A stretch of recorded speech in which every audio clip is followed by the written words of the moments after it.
जरा सोचो, आप गलती से समय में 6 करोड़ साल पीछे पहुंच जाओ, जहां इंसान अभी तक जन्मे भी ना हो। कुछ ऐसा ही होता है आज की कहानी में। कहानी की शुरुआत नेविन नाम की एक लड़की से होती है, जो अपने डैड मिल्स और अपनी मॉम आलिया के साथ समुद्र के किनारे आई हुई थी। जहां मिल्स अपनी वाइफ को बोल रहा था कि अगर मैं इस मिशन पर चला गया तो मुझे 3 गुना ज्यादा पैसे मिलेंगे, जिससे हम अपनी बेटी का इलाज करा सकेंगे। दरअसल उसकी बेटी नेविन को कैंसर थी, इसलिए वह अपनी बेटी के लिए पैसा जमा कर रहा था। उसे पैसे कमाने के लिए एक ऑफर भी मिल गया, लेकिन यह काम इतना आसान और कम समय का नहीं था, क्योंकि उसे अंतरिक्ष में एक नए ग्रह को ढूंढने के लिए भेजा जा रहा था, जिसमें उसे तकरीबन 2 साल लगेंगे, और वह इतने समय अपनी फैमिली से अलग नहीं रहना चाहता था। तब आलिया बोली, कोई बात नहीं, मैं रह लूंगी, तुम जाओ और अपनी बेटी के लिए यह करो। और वह चला गया। स्पेसशिप अंतरिक्ष में ऑटो पायलट मोड में चल रही थी, क्योंकि सफर लंबा था, जिसके कारण सभी क्रू मेंबर्स को स्लीपिंग चैम्बर में रखा गया था, मगर मिल्स को नहीं, क्योंकि वह शिप का कमांडर था। दरअसल मिल्स एक अंतरिक्ष यात्री है,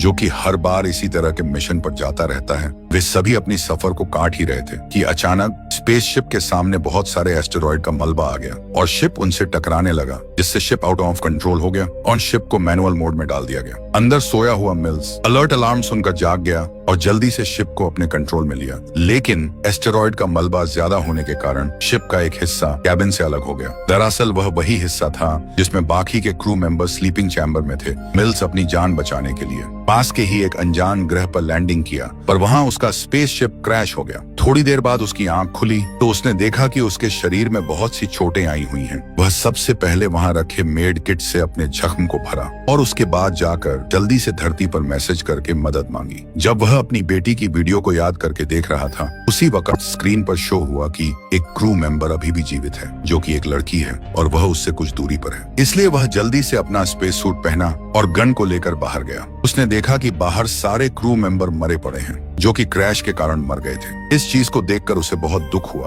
पर वह अपनी भावनाओं पर नियंत्रण किया और आगे उस लड़की को ढूंढने निकल पड़ा। थोड़ी देर बाद मिल्स उस जगह पर पहुंच गया जहां पर वह लड़की स्लीपिंग चैम्बर में थी। उसने लड़की को उसमें से बाहर निकाला और जाने लगा। तभी उसे अपने पैरों के नीचे एक बहुत बड़े पंजे का निशान दिखा, जो कि किसी बड़े जानवर का था। अब हमें बताया जाता है कि मिल्स जो है वह ग्रह सोमैरिस से है, जो हूबहू धरती की तरह है, पर जब उसका स्पेसशिप क्रैश हुआ तो वह किसी और ग्रह पर नहीं, बल्कि हमारी पृथ्वी पर हुआ था, जिस समय डायनासोरों का आतंक था और मानव जाति का जन्म भी नहीं हुआ था। मिल्स उस लड़की को अपने स्पेसशिप में ले गया और उसे बेड पर लेटा दिया, जिसके बाद वह वहां से उस जगह जाने लगा जहां पर स्पेसशिप का बाकी पार्ट टूटकर अलग हो गया था। तभी उसे वहां पर बहुत सारे डायनासोर दिखे, जिसमें से एक ने उस पर हमला कर दिया, पर मिल्स उसे किसी तरह मार गिराया और वहां से जल्दी दूर भागा। रास्ते में उसे वह लड़की मिली जो उसे देखकर भाग रही थी। मिल्स भी उसका पीछा किया। तभी वे दोनों एक ऐसी जगह पर पहुंचे जहां उन्हें मरा हुआ डायनासोर दिखा, जिसे खाने एक विशाल टी-रेक्स आ रहा था। मिल्स उसे लेकर तुरंत अपने शिप में गया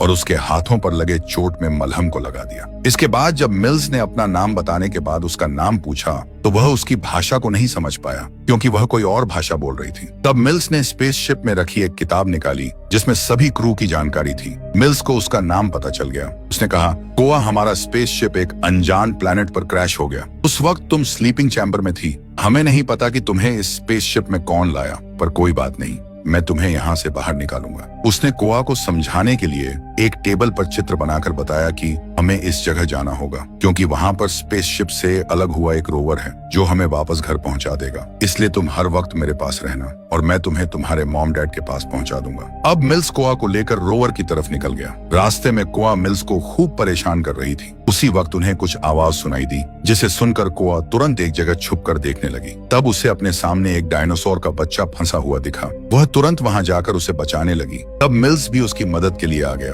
और उसे बाहर निकाल दिया, मगर थोड़ी देर बाद उस डायनासोर को दूसरे मांसाहारी डायनासोर ने खा लिया, जिसे देखकर कोआ डर गई और चिल्ला दी। तब डायनासोर ने उसकी आवाज सुन ली और वहां पर आया, मगर मिल्स ने कोआ का मुंह बंद कर दिया और दोनों बच गए, जिसके बाद वे एक जगह पर आराम किए और वापस आगे निकल गए। थोड़ी दूर चलने पर उनके डिवाइस का नेटवर्क भाग गया। तब नेटवर्क के लिए मिल्स कोआ को वहीं नीचे छोड़कर पेड़ के ऊपर चढ़ गया, जिसके बाद उसे नेटवर्क मिल गया। पर उसी वक्त टहनी उसके वजन के कारण टूट गई और मिल्स सीधा नीचे आकर गिरा, जिसके कारण उसके हाथ की हड्डी खिसक गई उनकी आवाज सुनकर वहां पर बहुत सारे डायनासोर उनका शिकार करने आ गए। तब मिल्स ने जल्दी से कोआ को अपने हाथ के ऊपर चढ़वाकर हड्डी को वापस जगह पर कर लिया और तुरंत उनको मारना शुरू कर दिया। लेकिन उनकी संख्या ज्यादा थी, इसलिए उसने कोआ को भागने कहा। कोआ एक जगह जाकर छिप गई, पर तभी वहां पर बाकी शिकारी डायनासोर आ गए और उन्होंने कोआ को देख लिया। कोआ उनसे बचने के लिए भागी, पर डायनासोर उस पर हमला करने ही वाला था कि मिल्स वहां सही समय पर आकर कोआ को बचा लिया। मगर उन्हें नहीं पता था कि एक डायनासोर अब भी वहां है।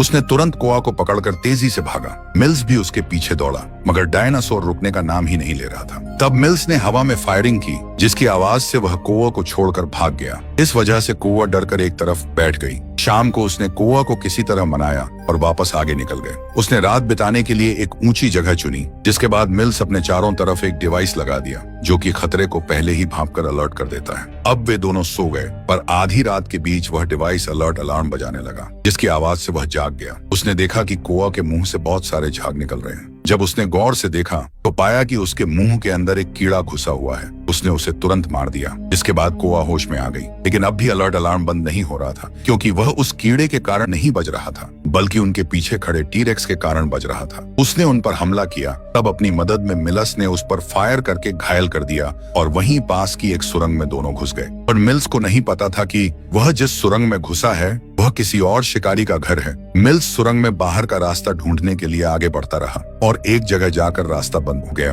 तभी उसे वहां पर कुछ हवा पास होने की आवाज आई। उसने देखा कि वहां पर एक छोटा रास्ता है, लेकिन आगे बंद है। तब उसने दिमाग लगाया और कोआ को कुछ बम देकर आगे रास्ता बनाने के लिए भेजा, क्योंकि रास्ता छोटा था और मिल्स नहीं घुस पाता। कोआ ने आगे का रास्ता बना लिया और मिल्स अंदर आने लगा, पर तभी बम के वाइब्रेशन के कारण रास्ता बीच से बंद हो गया। इसलिए मिल्स वापस सुरंग में आ गया और कोआ उस रास्ते के जरिए बाहर निकल गई। लेकिन अंदर जब मिल्स उस रास्ते को खाली कर रहा था, उसी वक्त मिल्स को वहां किसी की मौजूदगी महसूस हुई। उसने अपनी बंदूक को हाथ में उठाया ही था कि वहां छिपे उस डायनासोर ने मिल्स पर हमला कर दिया, जिसके कारण उसकी लाइट टूट गई और वहां अंधेरा हो गया। पर मिल्स किसी तरह अपनी गन को उठाया और उस पर हमला किया, जिसके बाद डायनासोर वहीं अंधेरे में छिप गया। हालांकि मिल्स के पास जो डिवाइस थी उससे पता चल सकता था कि वह डायनासोर कहाँ है। उसने जब स्कैन किया तो डायनासोर उसके पीछे नजर आया, जिसने उस पर हमला कर दिया। तब कई प्रयास करने के बाद मिल्स उसको मारने में कामयाब हुआ और वहां से बाहर निकल आया। जब वह बाहर निकला तो देखा कि आसमान में कुछ चमक रहा है। उसने अपनी डिवाइस में उसको स्कैन किया